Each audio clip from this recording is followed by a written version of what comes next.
إن الحمد لله نحمده ونستعينه ونستهديه ونستغفره ونعوذ بالله من شرور أنفسنا ومن سيئات أعمالنا من يهده الله فلا مضل له ومن يضلل فلا هادي له وأشهد أن لا إله إلا الله وحده لا شريك له له الملك وله الحمد يحيي ويميت بيده الخير وهو على كل شيء قدير وأشهد أن سيدنا وحبيبنا وقائدنا ومعلمنا محمدا عبد الله ورسوله صلى الله تعالى عليه وعلى آله وأصحابه أجمعين ومن تبعهم بإحسان إلى يوم الدين. يا أيها الذين آمنوا اتقوا الله حق تقاته ولا تموتن إلا وأنتم مسلمون. يا أيها الناس اتقوا ربكم الذي خلقكم من نفس واحدة وخلق منها زوجها وبث منهما رجالا كثيرا ونساء واتقوا الله الذي تساءلون به والأرحام إن الله كان عليكم رقيبا. أما بعد يا معشر الأحباب, all praise is due to Allah. We seek His guidance, we seek His assistance, we seek His refuge, we seek His forgiveness. We seek refuge in Allah from the evil within ourselves and from the evil of our actions. Whomsoever Allah guides, there is no one to lead astray, and whomsoever Allah sends astray, there is no one to guide him. I bear witness there is no one worthy of worship except Allah, and I bear witness that Muhammad is His servant and His messenger. May the peace and blessings of Allah be upon him, upon his family, his companions, and all those who follow them until the last day. O you who believe, revere Allah as He should be revered, and do not die except in a state of surrender. Beloved brothers and sisters in Islam, today I want to continue the series that I began several khutbahs ago in terms of talking about domestic violence and understanding how to respond to it and to prevent it. Up until this point, we have addressed a number of different points related to domestic violence, including the importance of preserving the God-given dignity and nobility and the honor of human beings, whether it's oneself or others. We've also spoken about how to develop and maintain healthy relationships as is in accordance with the Quran and the Sunnah of the Messenger of Allah sallallahu alaihi wasallam. And we've also talked about the different forms of domestic violence that exist and that take place possibly within our homes. The focus of today is to speak about the impact that domestic violence has on members of the household, and especially on those who are most vulnerable within our households, and that is our children. There are a number of different impacts. The first impact I will begin with is know that domestic violence in any and all of its forms, it creates an atmosphere of fear within the home. Domestic violence creates an atmosphere of fear in the household. There's a book that I referred to in one of the previous khutbahs, and I'll be quoting from it extensively in this khutbah, called Before You Tie the Knot, A Guide for Couples. This is a book written by Sister Salma Abu Qadiri and Imam Muhammad Majid, who is an Imam in Washington, D.C. And so in this book, it states the following. While there are a wide range of behaviors that can be defined as abusive, once a person becomes fearful of the other spouse, it is highly likely that the relationship has become abusive. When we talked about defining abuse in a previous khutbah, we said that it is a pattern of behavior. It's not an isolated incident, but rather a pattern of behavior that is meant to either control or to intimidate a member of the household. And so once fear becomes a part of the relationship between spouses, that one spouse is fearful of the other, then it is highly likely that this relationship has become abusive. And so we have to remember the hadith of the Prophet ﷺ that I had mentioned previously. قال رسول الله صلى الله عليه وسلم لا يحل لمسلم أن يروع مسلما. It is not permitted. It is unlawful. It is not lawful for a Muslim to frighten another Muslim. This is a general prohibition. We cannot instill fear into the hearts of another Muslim brother. It's impermissible. Let alone those members of our own household, whether it be our spouses or our children or our parents. It is impermissible to strike fear into the hearts of another Muslim. So how much greater then is this sin if you create an atmosphere of fear, that you're constantly in a state of causing a constant state of fear for one member of the household or another. Children in homes where one parent is abused will feel fearful. They will feel anxious. They may always be on guard, waiting for the next violent episode to take place. And they may feel that they're the ones to blame for it. Because children who don't understand what is exactly is happening between their parents, and all they can see is and witness is one parent abusing the other, and it causes this fear and anxiety within the hearts of children. It can cause them to think that this is my fault. I did something wrong. That's why my parents are fighting. And so they're constantly in this state of fear. And then they're also anxious because they're waiting for the next episode to happen. When's the next violence, the act of violence? Whether verbal, whether physical, whether emotional, whatever it may be. When is that next episode of violence going to take place? It's very dangerous. This leads to the second impact that domestic violence has within our homes. And that is, it causes not only fear, but it also causes feelings of hatred and resentment. Domestic violence creates and causes feelings of resentment and hatred within the household. And we know the Prophet ﷺ, he said in a hadith, عن أنس رضي الله عنه, أن رسول الله صلى الله عليه وسلم قال, لا تباغضوا ولا تحاسدوا ولا تدابروا وكونوا عباد الله إخوانا. This is in Sahih Bukhari. that Anas ibn Malik, radiallahu anhu, he said, Allah's Messenger ﷺ said, do not hate one another. لا تباغضوا. Don't cause hatred between or resentment between one another. In other words, don't do things that will cause feelings of hatred between one another. Don't be jealous of one another. Don't turn away from one another. And be servants of Allah, brothers. Be as servants of Allah, brothers.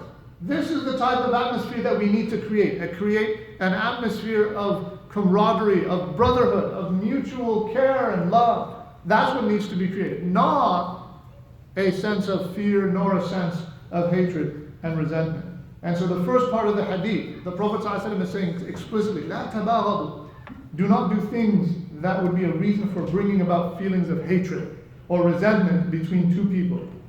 Again, how much more so does this apply to members of our own family? If this is a hadith that's talking about in general, between brothers as Muslims, between brothers and sisters, how much more so does this apply in our households? A third impact that domestic violence has is that it creates physical as well as mental health issues. This is a reality and this is documented. Children who witness domestic violence or are victims of abuse themselves are at serious risk for long-term physical and mental health problems. Children who witness violence between parents may also be at greater risk of being violent in their future relationships. So understand that when with children, they either witness this or they experience domestic violence, that not only does it make them more at risk for mental and physical illnesses, but it also puts them at risk for doing the same thing in their future relationships. And this is very dangerous. Other impacts that domestic violence has, depending on the age of children, it may include showing signs of severe anxiety or separation anxiety. What's separation anxiety? This is when a child feels that they're constantly attached to one parent. Usually it's the parent that's being abused, and they have this separation anxiety, meaning that if they're separated from their parent, then they become in a state of very deep anxiety. They become extremely anxious. It's a mental health issue. Why? Because they're afraid. What's going to happen to my mother? And usually it's the mother that ends up having the child being strongly attached to, because the child fears, if I leave my mother, then something bad is going to happen to her. This is the effect. And so they have the severe anxiety, separation anxiety. They may have low self-esteem. They may develop problems in school, whether in terms of their behavior or in terms of their grades. It increases in terms of their headaches and stomach aches. So now you get the physical symptoms. What's the cause of these physical symptoms? It goes back to the mental state. Because mental states can actually have an impact on the physical body. We know that. If they're teenagers who witness abuse, it may cause them to act out negatively. It may cause them to rebel. They may become much more withdrawn from family or from social relationships. They may isolate themselves. They may experience depression. They might skip school. They might engage in risky and un-Islamic behavior. And we know what those risky and un-Islamic behaviors are. Whether they be drugs, whether they be alcohol, whether they be illicit relationships. All of these are increased risks when a child witnesses or experiences domestic violence.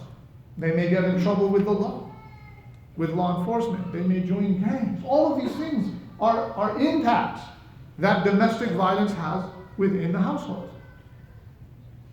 People who have been exposed to domestic violence as children are at risk for getting into abusive relationships as adults, either as victims or as perpetrators, simply because using violence in a family is a learned behavior.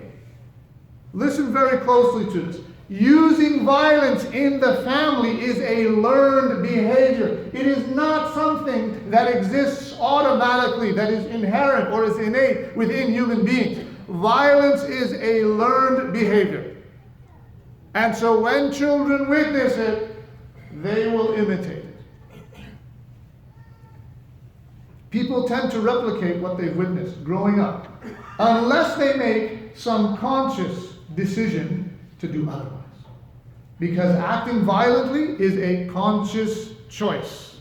It is a behavior that is conscious.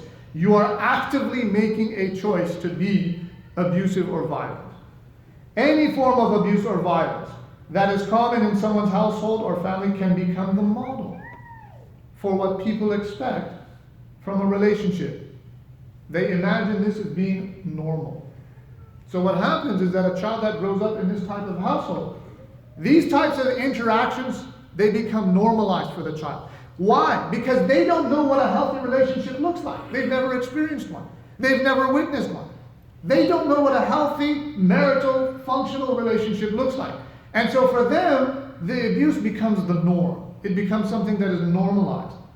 And so for that reason, many people who have grown up in abusive homes are not sure what a healthy relationship looks like. And so they might not see the signs of abuse in themselves. They might not see the signs of an abusive relationship as they are themselves seeking a spouse or entering into a relationship.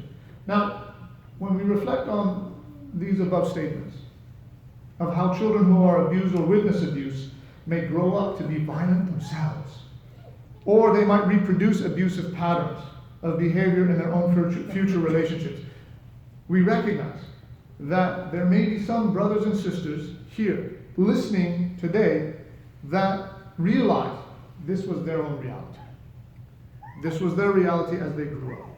Now, although this might be frightening and it might be distressing to hear this, to realize that perhaps your own parents crossed the line as you were growing up, or that we might minimize abuse that we experienced in order to be able to move forward in our lives. What is imperative for you to understand is that by accepting this reality, it is not meant to be disrespectful to your parents. Rather, but by coming to such a major realization, the hope is, by the grace, by the permission of Allah subhanahu wa ta'ala, and along with the support of others, we can affect change within ourselves and within our homes. This is not about blaming our parents. We don't know what our parents went through. We don't know the circumstances that they were raised and that they grew up in, and that ended up allowing us to experience what we experienced growing up in those types of households. So this is not about blaming parents. No. But rather this is about holding ourselves accountable. This is about taking responsibility for our actions that we consciously choose to take. We can and should and must provide our children with the means to have a healthy life now and in the future. Listen to the following hadith of the Prophet sallallahu alaihi wasallam. قال رسول الله صلى الله عليه وسلم ما نحل والد ولدا من نحل أفضل من أدب حسن. Beautiful hadith. ما نحل والد ولدا من نحل أفضل من أدب حسن. This is narrated by Imam al-Tirmidhi. The Prophet ﷺ said, there is no gift that a father or a parent can give to their child that is more virtuous, that is better than good manners. Adab hasan. That's the best that we can offer for our children. That part of our deen and teaching them the deen is to teach them good etiquette, good manners, how to behave properly. How do we do that? This is done by the parents setting the example. This is done that when the child sees what a healthy relationship looks like between the mother and the father, then they have a model to emulate. They have an example to follow. Another impact that domestic violence has within the household, we're talking about now verbal abuse. What is the impact of verbal abuse? That we defined verbal abuse in a previous khutbah. What's the impact that words have on children? Verbal abuse is extremely hurtful and can cause long-term psychological damage.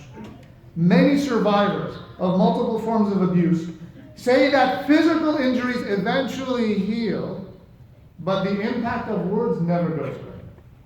There's a saying that is said in school grounds and in this society: sticks and stones may break my bones, but words will never hurt me. Names will never hurt me. We disagree with that, because words do have an effect. Words can hurt. Even in the Arabic language, when we look at what's a word made up of, it's made up of letters. What's the word for a letter in the Arabic language? Harf, an edge. What can an edge do? Because if you have a knife, it has a harf, it has an edge to it. It can cut.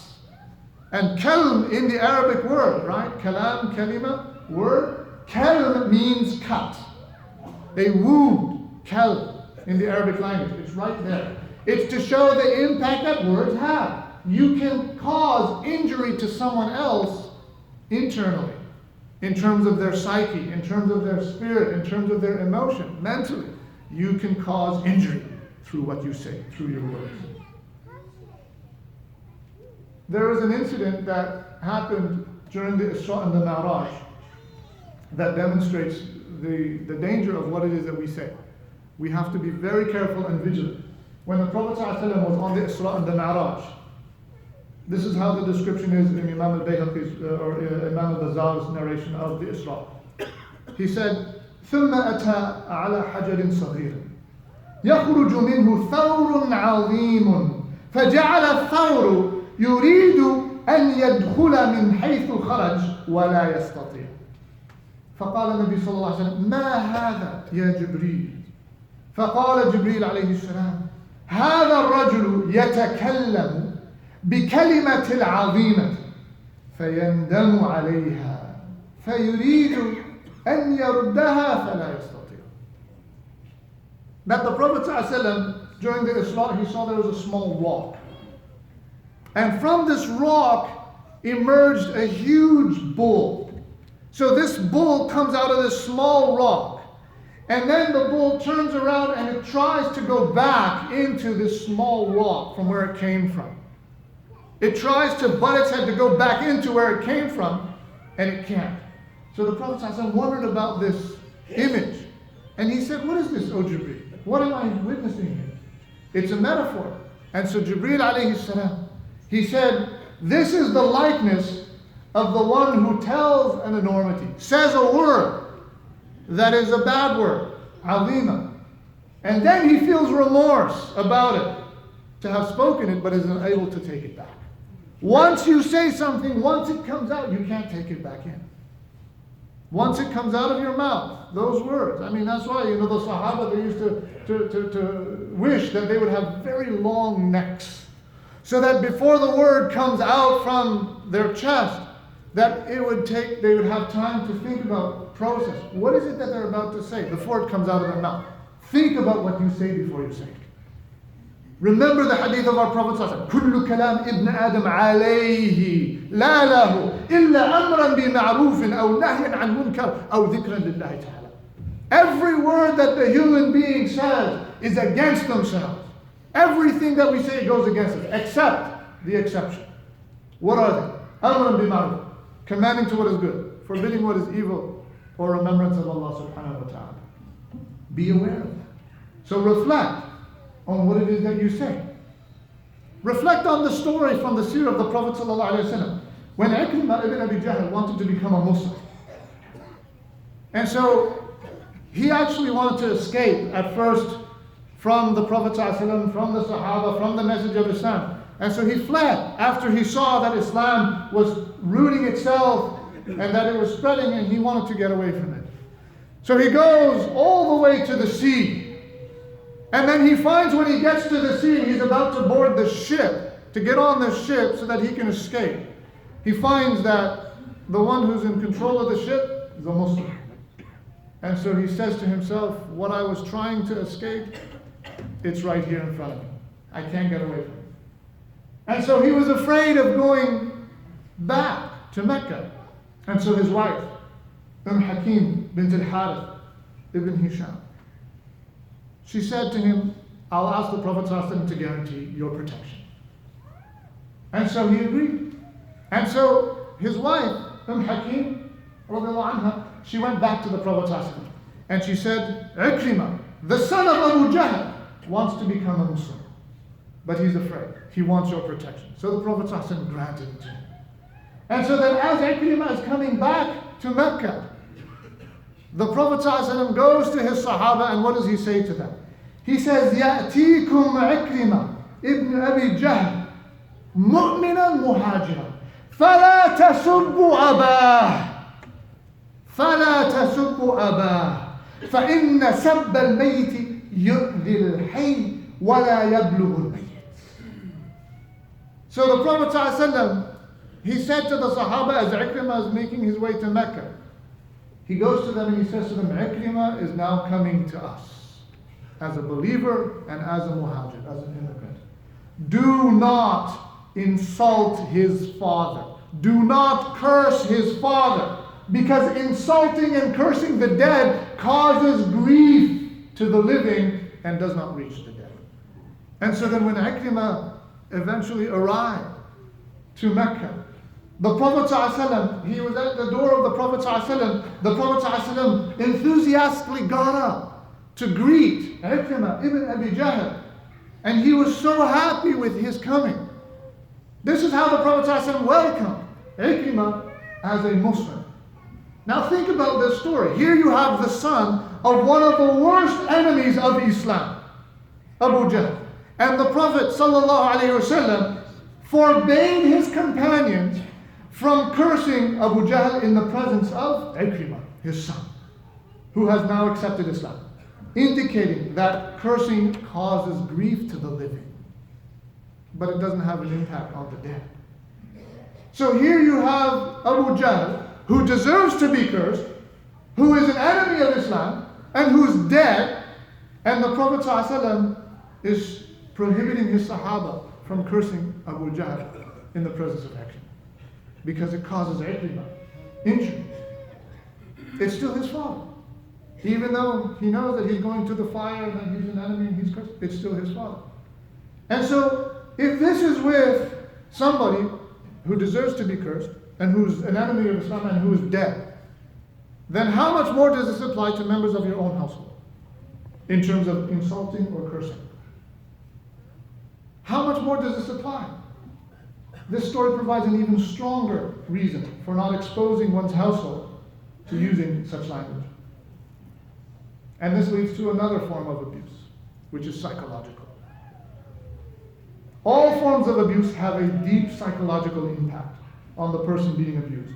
Some forms of abuse are very hard to pinpoint or observe, such as gradual isolation, intimidation, manipulation, and subtle threats that are understood only by the person being abused and not necessarily by others. So for example, a person might be calmly informed in private that if she doesn't comply with what she's being asked to do, then she can expect her family members back home to suffer. Now somebody can do that to a member of their household and say, if you don't do this, if you don't do what I tell you to, there are going to be consequences. Right? Calmly, gently, but the meaning behind it strikes fear. And then they're caused they're thinking constantly, oh my God, what's going to happen to my family members? What's he going to do to them? Right? This is the very definition of abuse. A person might other threats. They might threaten that they're going to, I'm going to marry someone else, or I'm going to divorce you, or I'm going to ruin your reputation. Right? I'm going to expose you to everyone. And then a person, they become agitated and they become in this constant state of fear. And that has an impact on their psyche. And so all of these things are a form of abuse. Then the last form of abuse, or the impact of domestic violence, is spiritual abuse. I mentioned this last time, but this form of abuse is particularly devastating because it interferes with the victim's relationship with Allah subhanahu wa ta'ala. How do we define or understand spiritual abuse? It includes a wide range of behaviors, including labeling a person as a bad Muslim. So when you constantly go to a member of your household and say, you're a bad Muslim, you're going to go to hell, and this is what they're living with, and this is what they're enduring. Always, and it's this constant hammer that comes down on their head, right? That, you might force a person to practice Islam in a manner that, right, you're trying to impose something onto them. And so sometimes people will take verses of the Quran or a hadith out of their context, and they'll use them to hammer others over the head with them, thinking that, oh my God, I'm going to go to hell, I'm going to go to hell. And then this person becomes agitated, they become under this state of extreme fear. And so this is something that is very dangerous. If you're doing that, you have to catch yourself and you have to stop yourself. Because this is not the way of our Prophet ﷺ. Yes, the Prophet ﷺ would give warnings. Yes, the Prophet ﷺ would, and in the Quran it's there. There are verses of khawf and raja, right? But if you're doing that in order to serve one of your own interests, in order to create or to manipulate someone's behavior, or to keep them under your control, then this is definitely not the way of the Quran, and this is definitely not the way of the Prophet ﷺ. Because if it becomes about control or intimidation so that you can manipulate and change someone's behavior by controlling them, this is abuse. This is not Islam. This is not the sunnah of the Prophet ﷺ. This type of abuse, it creates conflict a lot of times for our sisters, for women, who may not realize that the husband's leadership role does not entitle him to control. Yes, the husband does have a leadership role within the house. There is a level of authority, but that is a means of a responsibility for the husband. It is not a means to take control of one's spouse, and that anything and everything that he tells her to do, she has to obey. Because the Prophet ﷺ, he said, لا طاعة لمخلوق في معصية الخالق. Some husbands have this impression that I can tell my wife to do absolutely anything and she has to do it, even if it goes against Islam. No, she cannot, and she doesn't have to. Why? Because this is not Islam. لا طاعة لمخلوق في معصية الخالق. Understand that the authority of the husband is not absolute, but rather the relationship is one of mutuality. That there should be consensus, there should be mutuality, right? عاشروهن بالمعروف, treat them well, live with them in kindness. This is the sunnah of the Messenger of Allah sallallahu alaihi wasallam. And I'll speak more to this particular point when I speak about the misconceptions that people have about certain verses in the Quran and ahadith of the Prophet sallallahu alaihi wasallam. أقول قولي هذا وأستغفر الله العظيم لي ولكل سائر المسلمين فاستغفروه إنه هو الغفور.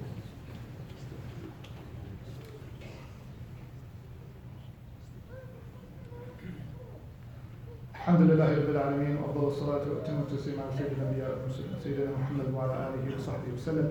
يا أيها الذين آمنوا اتقوا الله وقولوا قولا سديدا يصلح لكم أعمالكم ويغفر لكم ذنوبكم ومن يطع الله ورسوله فقد فاز فوزا عظيما. I'll conclude with